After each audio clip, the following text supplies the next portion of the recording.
হচ্ছে ঘোর অমাবস্যা। অনেক মানবেরা এসেছে এ মা কালীর চরণে পুষ্প জল দেবে।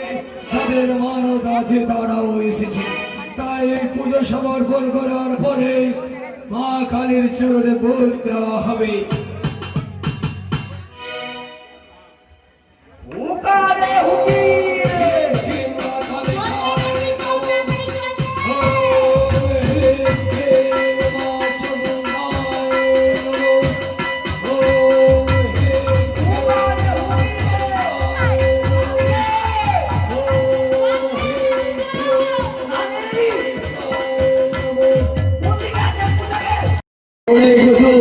থেকে নিয়ে আসতে হয় আমাকে পুষ্প চয়ন করে তোমার চরণে পুষ্প জল অর্পণ করবো বলে।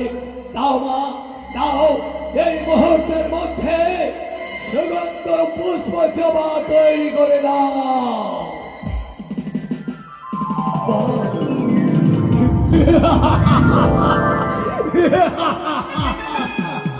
হয়েছে রক্ত জবা পুষ্প যেন তোমার আশীর্বাদে তৈরি হয়েছে।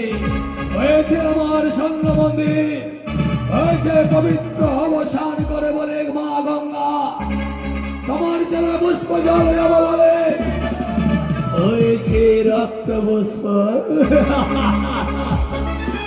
আর একটি কথা বলবো বেটি আমি তোমায়, তুমি যখন সাক্ষাৎ দিয়েছো আমায়, সন্তুষ্ট যখন হয়েছ, তাহলে একবার আমার সম্মুখে তোমাকে নৃত্য করতে হবে।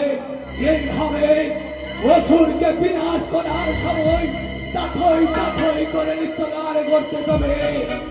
তোমার নৃত্য দেখে সমস্ত দেবগণ যেন থরথর করে কেঁপে উঠেছিল। কি করে তাকে রক্ষা করা যায় সেইভাবে আজকে তুমি আমাকে নৃত্য করে দেখাও জননী।